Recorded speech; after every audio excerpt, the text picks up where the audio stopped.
ரவின்னு ஒரு பையன் இருக்கான். அவனுக்கு ஒரு பெரிய கனவு இருந்துச்சு. அவங்க கிராமத்தில் பசங்க படிக்கிறதுக்கு ஒரு சின்ன நூலகம் கட்டணும்னு. ஐடியா சூப்பராக இருந்துச்சு. ஆனால் அதை பற்றி யோசிக்கும் போதே அவனுக்கு பயமாக வந்தது. அவ்வளவு பெரிய பில்டிங்கை எப்படி கட்டுறது, அவ்வளவு பணம், அவ்வளவு வேலை, நினைச்சாலே மனப்பாக இருந்தது.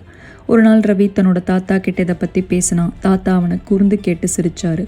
ரவி, ஒரு பெரிய கட்டிடம் கூட ஒரே ஒரு செங்கல் மேலே தான் ஆரம்பிக்கும்.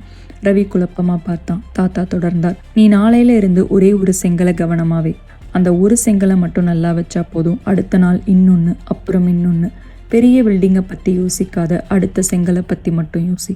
தாத்தா சொன்னது ரவிக்கு புதுசாக இருந்துச்சு. அடுத்த நாள் காலையில இருந்து அவன் போய் ஒரு செங்கலை எடுத்து சிமெண்ட்டோட கவனமாக வச்சான். இன்னைக்கு வேலை முடிஞ்சிச்சுன்னு சந்தோஷப்பட்டான். அடுத்த நாள் இன்னொரு செங்கல். தினமும் வெறும் ஒரு செங்கலை மட்டும் குறிக்கோளாக வச்சு வேலை செஞ்சான். வாரங்கள் மாதங்கள் ஆச்சு. ரவி தினமும் தன்னோட ஒரு செங்கல் வேலையை நிறுத்தவே இல்லை. ஒரு நாள் அவன் நிமிர்ந்து பார்த்தா அவன் கண்ணு முன்னாடி ஒரு சுவர் உருவாகி இருந்தது. அப்புறம் இன்னொரு சுவர், அப்புறம் கூரை. கொஞ்சம் கொஞ்சமா அவனோட கனவு நூலகம் நிஜமா மாற ஆரம்பிச்சுது. தாத்தா சொன்னது 100க்கு 100 உண்மைன்னு ரவிக்கு அப்பதான் புரிஞ்சிச்சு. எந்த ஒரு பெரிய கனவா இருந்தாலும் அதை அடையிறதுக்கு சின்ன சின்ன படிகளை எடுக்கணும். ஒரே ஒரு செங்கலை கவனமாக வைக்கணும். அந்த சின்ன சின்ன முயற்சிகள் எல்லாம் சேரும்போது ஒரு நாள் உங்களோட பெரிய கனவு நிஜமாகும்.